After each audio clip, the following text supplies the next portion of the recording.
નમસ્કાર મિત્રો, આજના એપિસોડમાં આપ સૌનું હાર્દિક સ્વાગત છે. મિત્રો, આજે આપણે વાત કરવા જઈ રહ્યા છે ધોરણ 9 ના ગણિત વિષયની. આજે આપણે વાત કરીશું પ્રકરણ 1 સંખ્યા પદ્ધતિ. મિત્રો, આપણે વર્ષોથી સંખ્યા પદ્ધતિ વિશે શીખીને આવ્યા છે. આપણે પહેલા ધોરણમાં હતા ને ત્યારથી આપણે એકડાઓ શીખીને આવ્યા છે. પછી મોટા થતા ગયા તેમ તેમ શૂન્ય, ઋણ સંખ્યાઓ વિશે પણ આપણે આગલા ધોરણોમાં ચર્ચા કરીને આવ્યા છે. બરાબર ને મિત્રો? આપણે આ પ્રકારની સંખ્યાઓ ભણ્યા છે 1 2 3 4 5. બરાબર મિત્રો? તો આ પ્રકારની સંખ્યાઓ જે છે એ સંખ્યાઓને આપણે કહીશું પ્રાકૃતિક સંખ્યાઓ.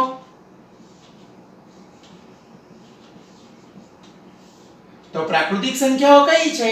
1 2 3 4 5. મિત્રો, આ પ્રાકૃતિક સંખ્યા જે છે 1 2 3 4 5 6 અનંત સુધી. અનંત સુધીનો અર્થ 100 પણ આવે, 1000 પણ આવે, 1 લાખ પણ આવે, અનંત સુધીની ઘણી બધી સંખ્યાઓ આવે. હવે આ પ્રાકૃતિક સંખ્યામાં આપણે એક નવી સંખ્યા ઉમેરીએ જેને આપણે કહીશું શૂન્ય. તો આ નવી જે સંખ્યા છે એને નવી સંખ્યા શૂન્ય ઉમેરવાથી જે સંખ્યાનો જથ્થો મળે આપણને એને કહીશું આપણે પૂર્ણ સંખ્યાઓ.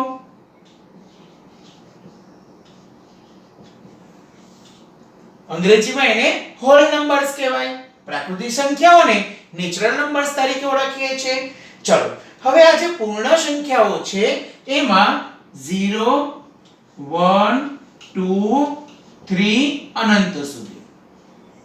બરાબર ને મિત્રો? પણ આ પૂર્ણ સંખ્યાઓમાં ઋણ સંખ્યાઓનો સમાવેશ થતો નથી. હવે જો આપણે આમાં ઋણ સંખ્યાઓ ઉમેરીએ તો -1 -2 -3 આવી રીતે સંખ્યાઓ ઉમેરીએ તો અનંત સુધી સંખ્યાઓ ઉમેરી શકાય. આવી સંખ્યાઓને આપણે કહીશું પૂર્ણાંક સંખ્યાઓ.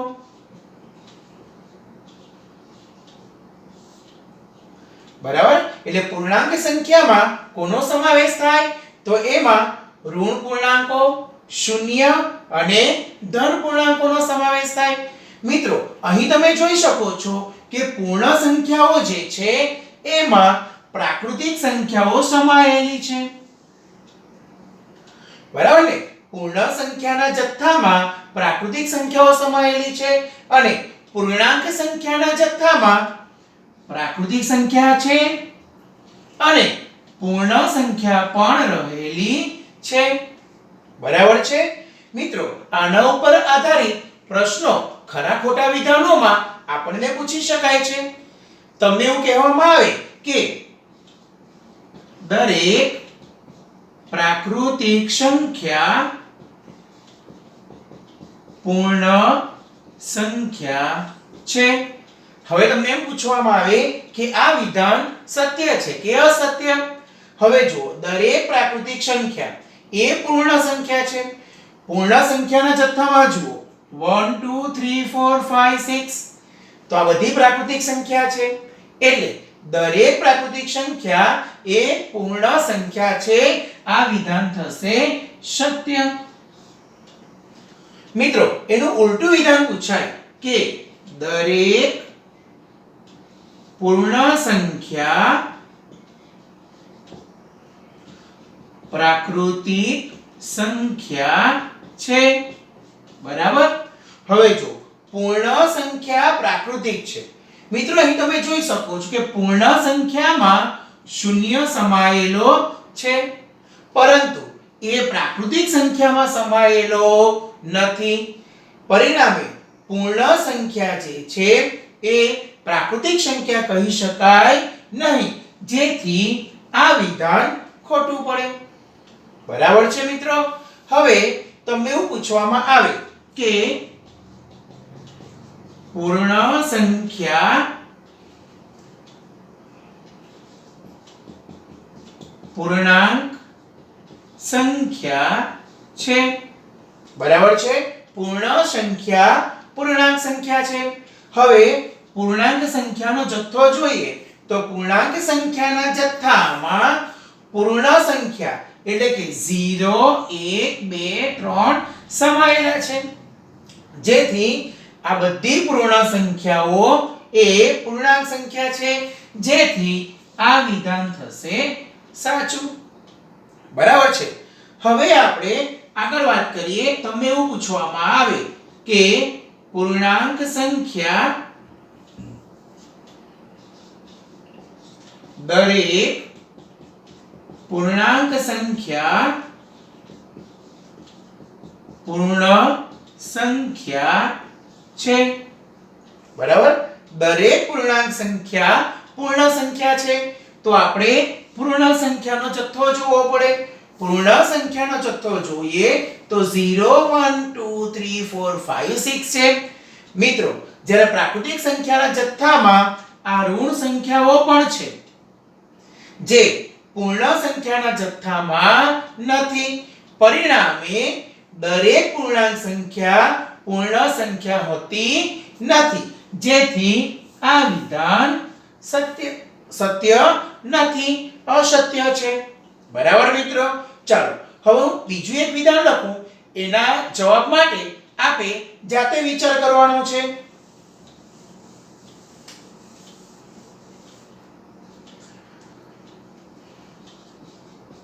દરેક પ્રાકૃતિક સંખ્યા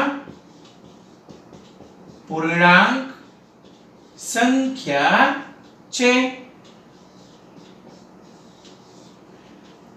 દરેક પ્રાકૃતિક સંખ્યા પૂર્ણાંક સંખ્યા છે. બરાબર. એનો જવાબ જાતે વિચારવાનો છે અને એનો આન્સર પણ આપણે અહીં જાતે લખવાનો છે. એ જ રીતે આપણે આમ લખીએ કે દરેક પૂર્ણાંક સંખ્યા પ્રાકૃતિક સંખ્યા છે. તો આ વિધાન સત્ય છે કે અસત્ય, એનો વિચાર પણ આપણે જાતે કરવાનો છે. મિત્રો, આ પ્રકારના વિધાનો પરીક્ષામાં ખાસ કરીને 1 માર્કના પ્રશ્નમાં પૂછી શકાય છે. બરાબર ને મિત્રો. ચાલો હવે આપણે આગળ વાત કરીશું.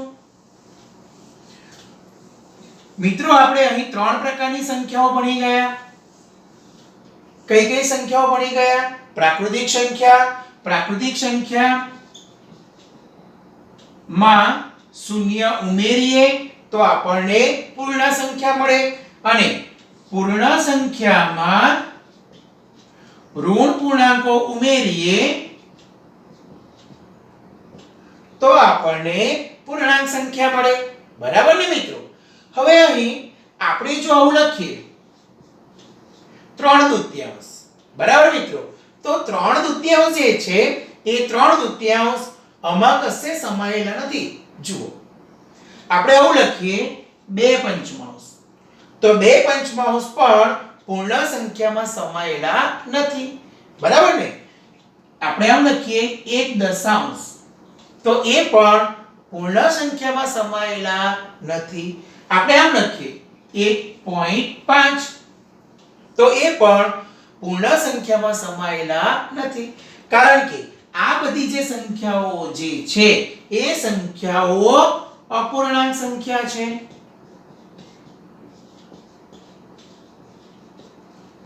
બરાબર મિત્રો.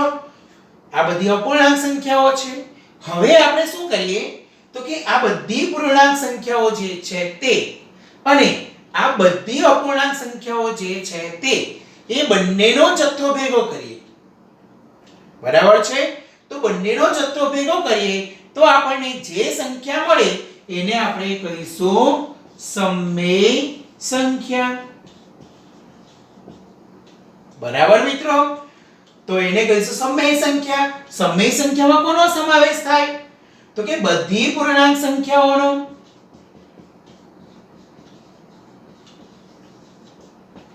અને બધી અપૂર્ણાંક સંખ્યાઓ.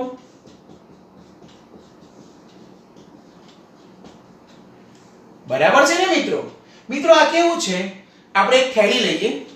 એક થેલીની અંદર પહેલા 1 2 3 4 5 નાખી દઈએ તો જે જથ્થો મળે તેને આપણે કહીશું પ્રાકૃતિક સંખ્યા. બરાબર ને. થેલીનું મોઢું ખોલી કાઢીએ હવે એમાં 0 નાખી દઈએ અને મોઢું બંધ કરી દઈએ તો જે મળે એ પૂર્ણ સંખ્યા. બરાબર.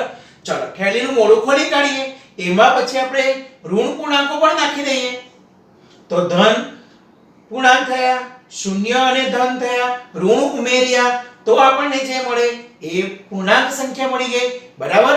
હવે મોઢું ખોલી કાઢીએ અને આવા અપૂર્ણાંક પણ અંદર ઉમેરી દઈએ તો જે મળી જાય તેને આપણે કહીશું સમમેય સંખ્યા. બરાબર મિત્રો. હવે આ જે સમમેય સંખ્યાઓ છે એ સમમેય સંખ્યામાં પૂર્ણ સંખ્યા સમાયેલી છે. બરાબર. પૂર્ણાંક સંખ્યા સમાયેલી છે, પૂર્ણાંકમાં પૂર્ણ સંખ્યા સમાયેલી છે અને પ્રાકૃતિક સંખ્યા પણ સમાયેલી છે. બરાબર ને. એટલે આપણે જો થેલી બનાવીએ ને તો સૌથી નાની થેલી પ્રાકૃતિક સંખ્યાની થાય, એના કરતા મોટો થેલો પૂર્ણ સંખ્યાનો થાય, એના કરતા મોટો થેલો આપણો પૂર્ણાંક સંખ્યાનો થાય અને એના કરતા મોટો થેલો જો જોઈએ તો સમમેય સંખ્યાનો થાય. બરાબર મિત્રો. ચાલો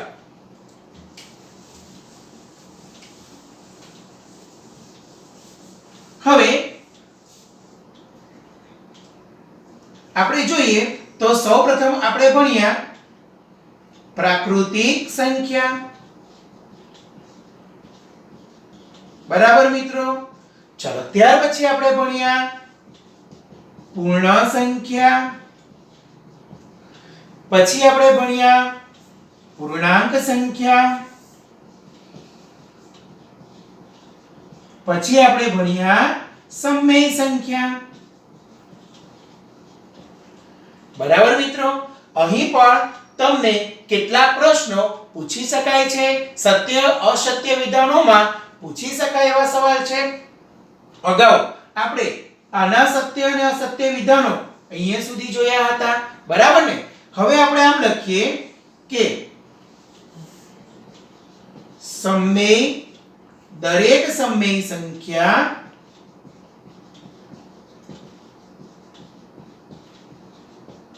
પ્રાકૃતિક સંખ્યા છે. મિત્રો આ વિધાન સત્ય છે કે અસત્ય? હવે તમારે પ્રાકૃતિક સંખ્યાનો જથ્થો જોવો પડે. એમાં 1 2 3 4 5 છે. જ્યારે સમમેય સંખ્યામાં તો ઋણ પણ છે, શૂન્ય પણ છે. બરાબર ને. એટલે દરેક સમમેય સંખ્યા પ્રાકૃતિક સંખ્યા હોતી નથી. એટલે આ વિધાન અસત્ય છે. બરાબર મિત્રો. હવે જો ગૂંચવણો ન કરવો હોય ને તો તમારે આ ક્રમ યાદ રાખવાનો અને આ ક્રમમાં જ્યારે તમે સીધા જાઓ ને તો વિધાન સત્ય અને જ્યારે ઉલટા જાઓ ને તો વિધાન અસત્ય. અહીંયા જો દરેક સમમેય સંખ્યા પ્રાકૃતિક છે એટલે સમમેય પરથી પ્રાકૃતિક પર જવાનું છે તો ઉલટા જવું પડે એટલે આ વિધાન અસત્ય છે. બરાબર છે. હવે હું આમ લખું દરેક પૂર્ણ સંખ્યા સમમેય સંખ્યા છે. બરાબર. તો દરેક પૂર્ણ સંખ્યા, ચલો હવે જોઈએ પૂર્ણ સંખ્યા થી સમમેય સંખ્યા સીધા જવાનું છે, પરિણામે આ વિધાન સત્ય છે. બરાબર છે. ચલો ફરી એક ઉદાહરણ લઈએ. દરેક પૂર્ણાંક સંખ્યા પ્રાકૃતિક સંખ્યા છે. ચલો આ વિધાન સત્ય છે કે અસત્ય? દરેક પૂર્ણાંક સંખ્યા થી પ્રાકૃતિક જવાનું છે. બરાબર મિત્રો. તો પૂર્ણાંક થી પ્રાકૃતિક જવાનું છે જેથી આ વિધાન અસત્ય છે. એટલે સીધા જાઓ તો સત્ય, ઉલટા જાઓ તો અસત્ય. બરાબર. આ ક્રમ યાદ રાખજો. બરાબર ને મિત્રો. સમજ પડી ગઈ ને? હવે આ પ્રકારના જે વિધાનો છે, ખરા ખોટા વિધાનો, એ પાઠ્યપુસ્તકમાં પણ આપેલા છે પાઠ્યપુસ્તકમાં ઉદાહરણ 1 જે છે એ ઉદાહરણ 1 માં ખરા ખોટા વિધાનો આપેલા છે, બરાબર છે, અને સ્વાધ્યાય 1.1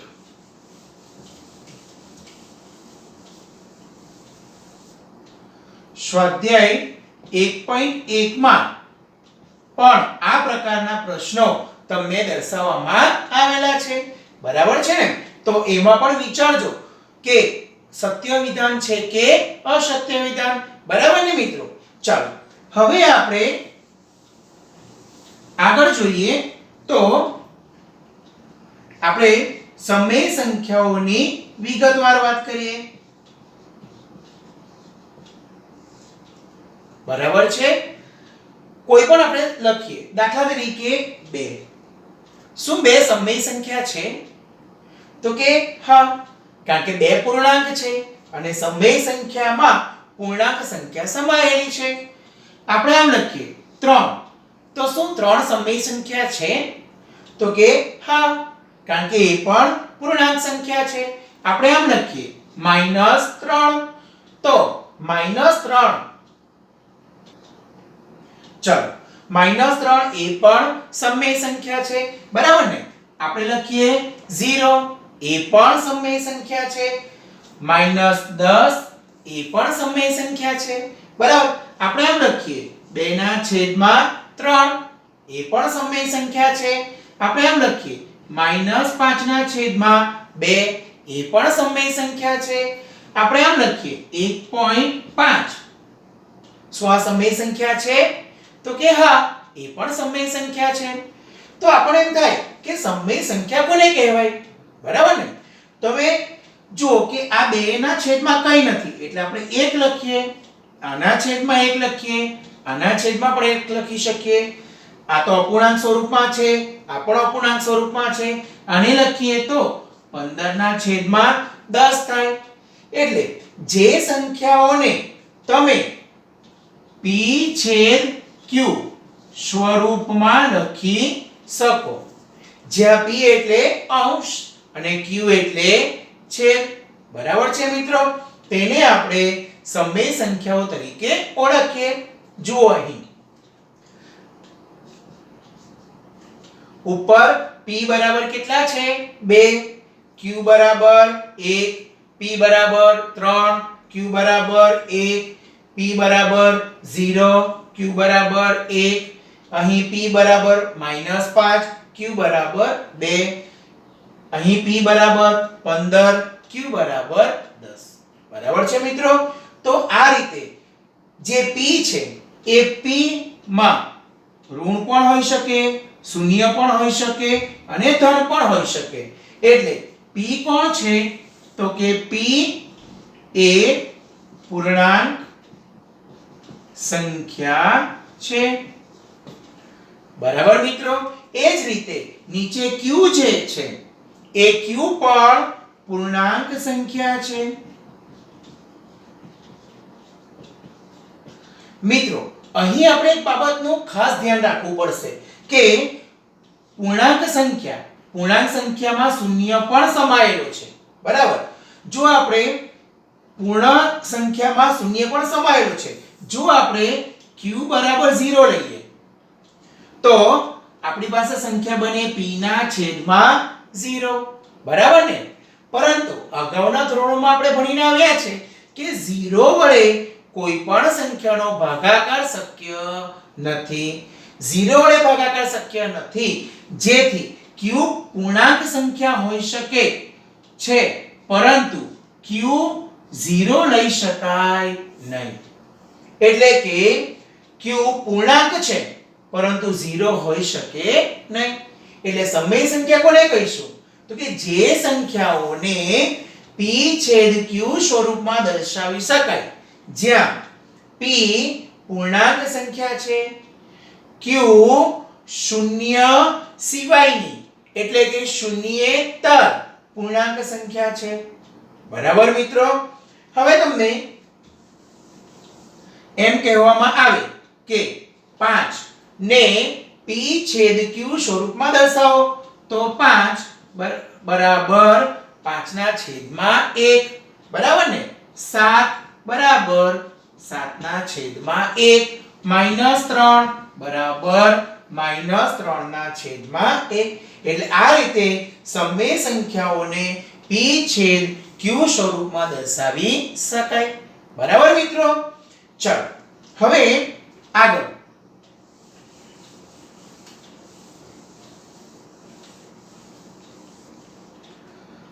આપણે એક સમમેય સંખ્યા લખીએ 2 ના છેદમાં 3 બરાબર છે હવે આપણે આમ લખીએ 4 ના છેદમાં 6 તો આ પણ એક સમમેય સંખ્યા છે હવે આપણે આમ લખીએ કે 6 ના છેદમાં 9 તો આ પણ એક સમમેય સંખ્યા છે પછી આમ લખીએ 8 ના છેદમાં 12 તો મિત્રો આ પણ એક સમમેય સંખ્યા છે બરાબર છે ને હવે આપણે જો આનું અતિ સંક્ષિપ્ત રૂપ આપીએ આના ભાગ ઉડાડીએ તો 2 દુ 4 2 તાલી 6 બરાબર ને તો આનો જવાબ પણ કેટલો આવે 2 ના છેદમાં 3 મિત્રો આને કહીએ તો 2 તાલી 6 3 તાલી 9 આ 3 અને આ 3 ઉડી જશે જવાબ આવશે 2 ના છેદમાં 3 અહીં લખીએ 2 ગુણ્યા 4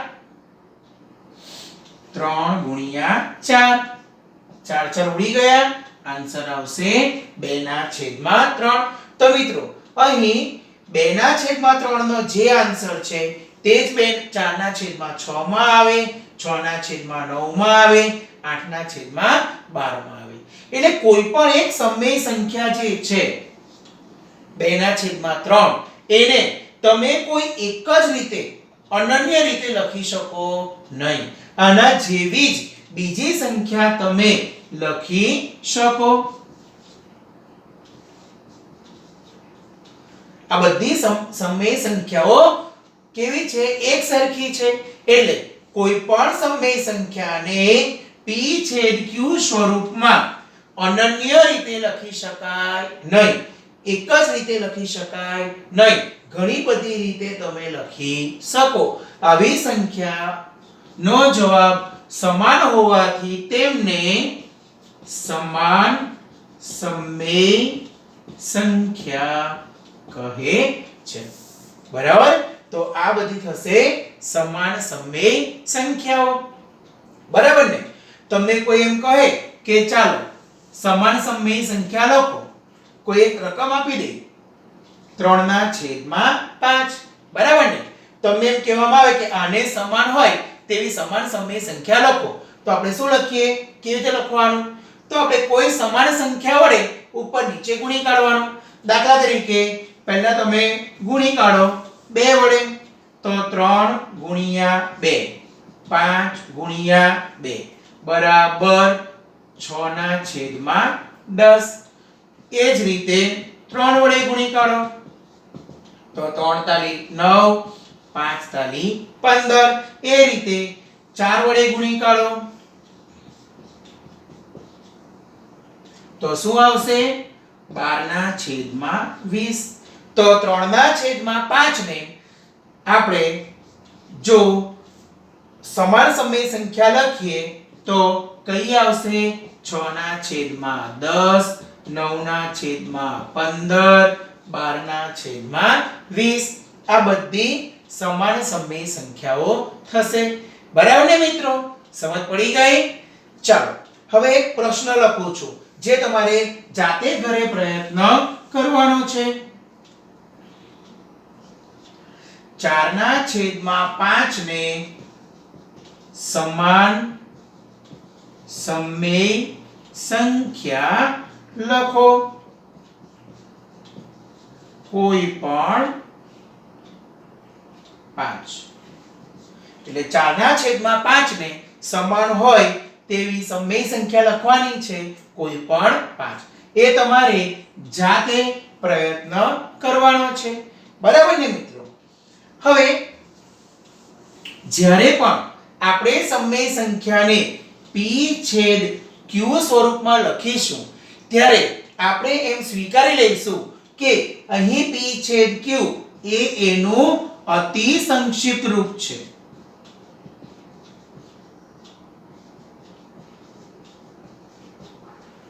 બરાબર છે.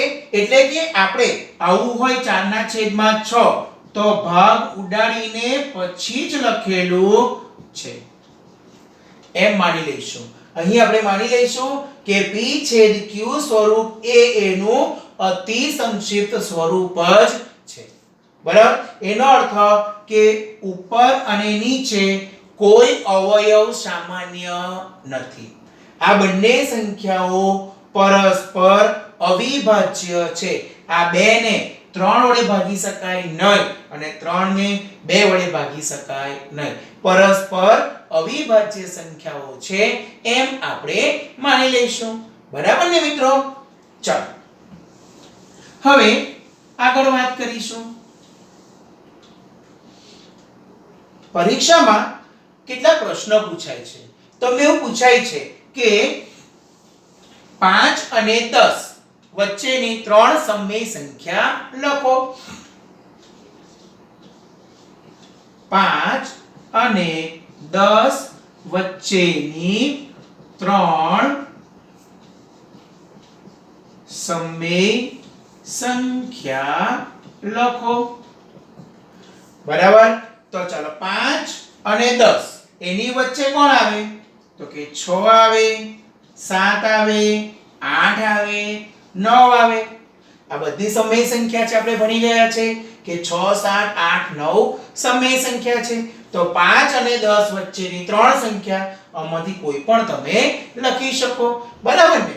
ચાલો આપણને એવો પ્રશ્ન આવે કે -3 અને 3 વચ્ચેની 5 સમય સંખ્યા લખો. બરાબર મિત્રો? તો -3 અને 3 વચ્ચે 5 સમય સંખ્યા કઈ આવશે? -2, -1, 0, 1 અને 2. બરાબર ને? રાઈટ. ચાલો હવે તમને એમ કહેવામાં આવે કે 1 અને 5 વચ્ચેની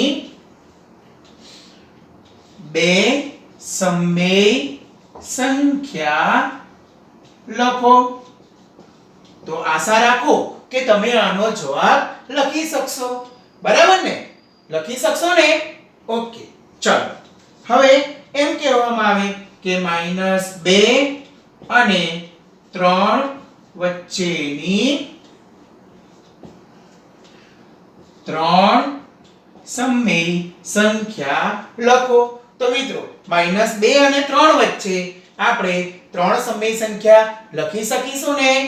તો ચોક્કસથી લખી શકીશું. ચાલો હવે આપણે એમ કહીએ, ફરીથી આ જ પ્રશ્નને આગળ વધારીએ. તમને એવું કહેવામાં આવે કે 4 અને 5 વચ્ચેની 5 સમય સંખ્યા લખો.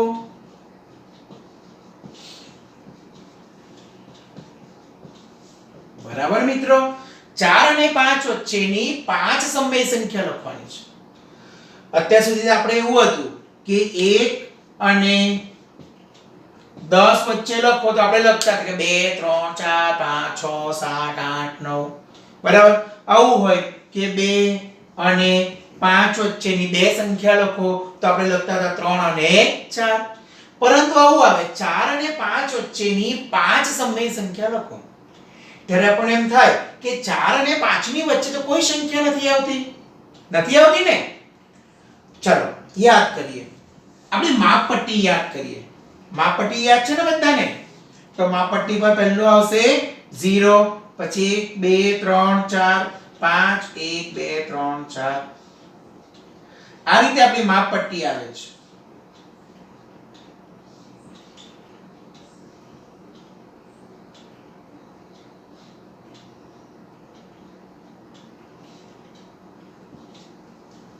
બરાબર?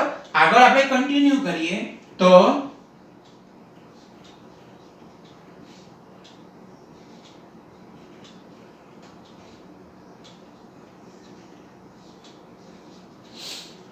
બરાબર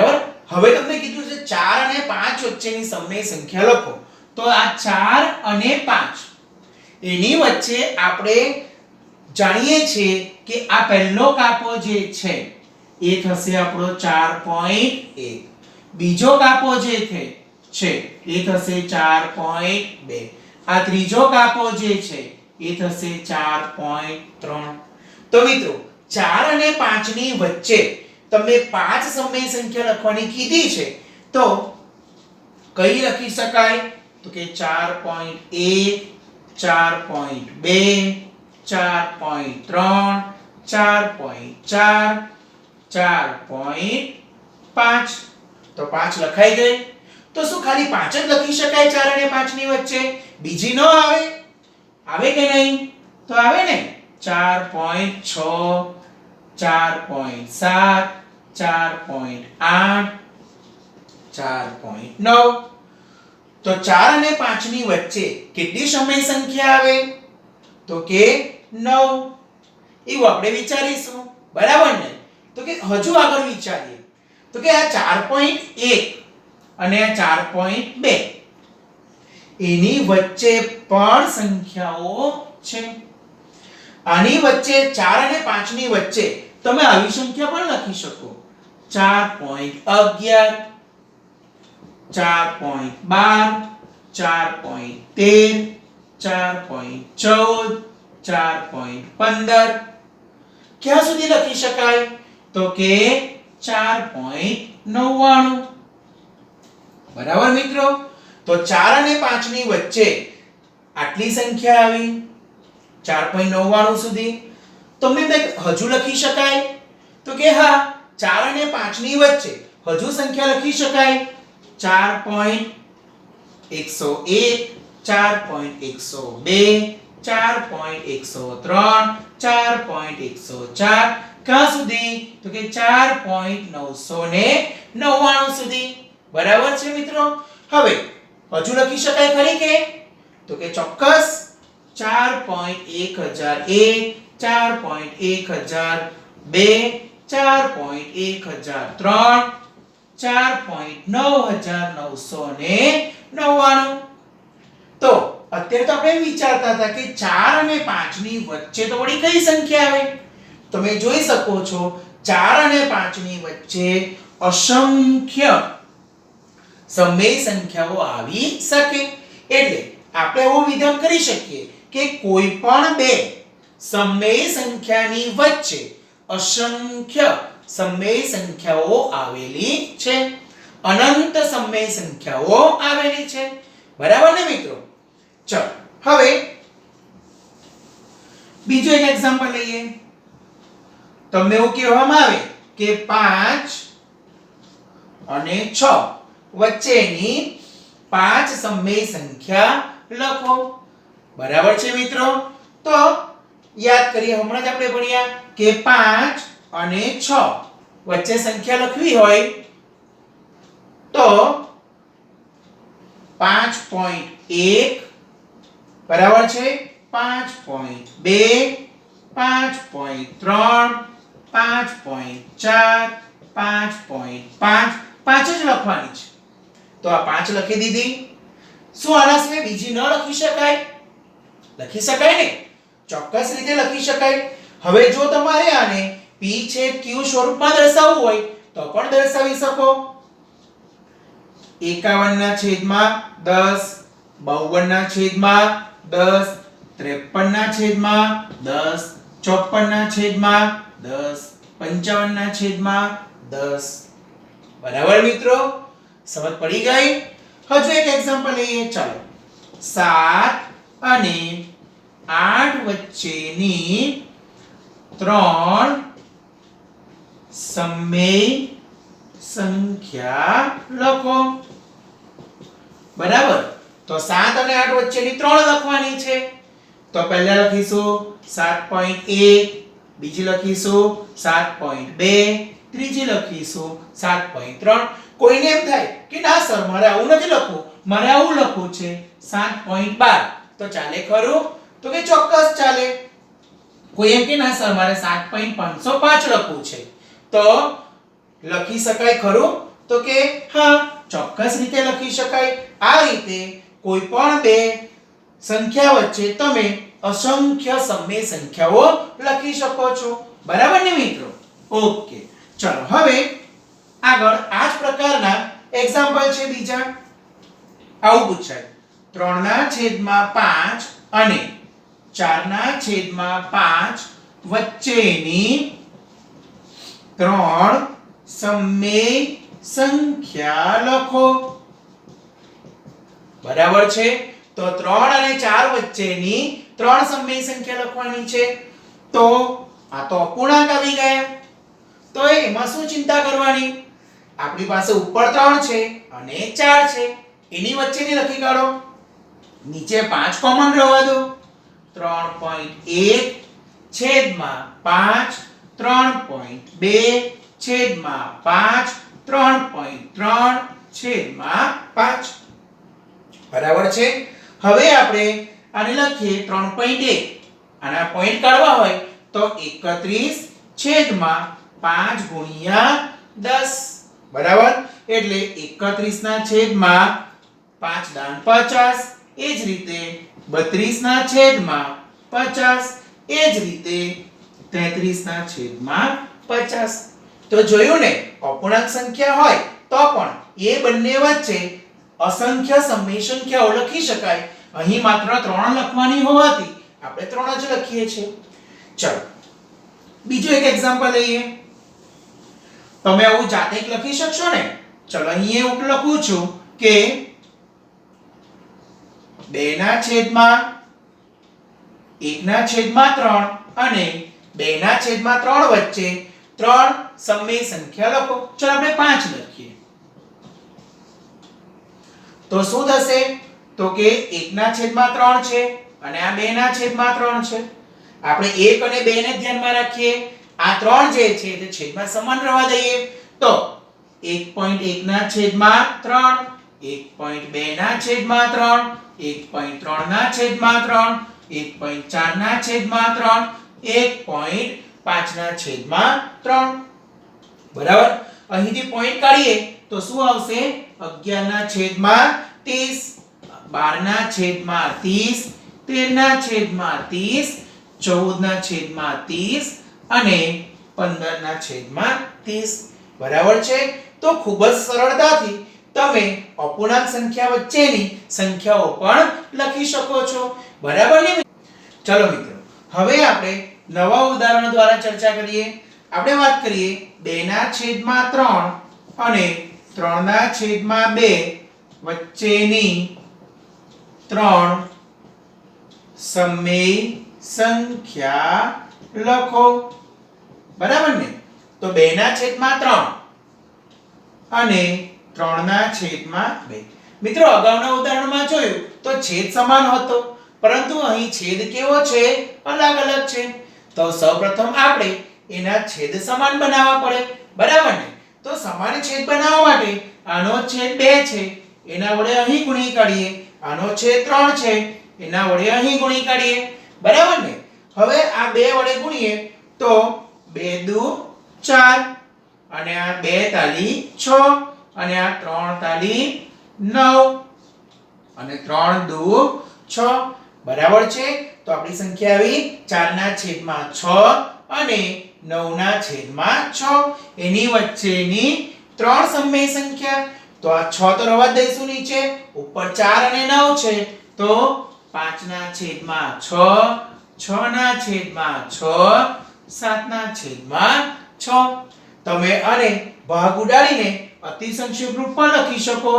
તો 5/6, 1 અને 7/6. બરાબર છે? તમને એમ થાય કે આ 1 કેવી રીતે આવ્યો? 1 તો આ 6 એકા 6. બરાબર છે? તો આ રીતે બે અપૂર્ણાંક સંખ્યા વચ્ચેની અસંખ્ય સમય સંખ્યાઓ પણ આપણે લખી શકીએ. બરાબર ને મિત્રો? ઓકે, ચાલો હવે તમને એમ પૂછવામાં આવે કે શું શૂન્ય સમય સંખ્યા છે ખરી? તો કે હા, શૂન્ય પણ સમય સંખ્યા છે. તમને એનું p છેદ q સ્વરૂપ કહેવામાં આવે. તો શૂન્યને p છેદ q સ્વરૂપમાં કેવી રીતે લખી શકાય? તો બરાબર 0/1. બરાબર ને મિત્રો? આશા રાખું છું કે અહીં સુધીના ભાગમાં આપણને સમજ પડી હશે. મિત્રો, આ બધી સમજૂતીને ધ્યાનમાં રાખીને એને સમજીને તમારે સ્વાધ્યાય 1.1 હોમવર્કમાં કરવાનું પ્રેક્ટિસ કરવાની છે. સ્વાધ્યાય 1.1 ના દરેકે દરેક પ્રશ્ન 1, 2, 3 અને 4 આ ચારે ચાર પ્રશ્ન સાથે સાથે ઉદાહરણ 1 અને 2 એ બધી પ્રેક્ટિસ તમારે આ વિડિયોને ધ્યાનમાં રાખીને કરવાની છે. હવે પછી આગળના એપિસોડમાં સંખ્યા પદ્ધતિની વધારે વાત કરીશું. ત્યાં સુધી સર્વને મારા જય શ્રી કૃષ્ણ.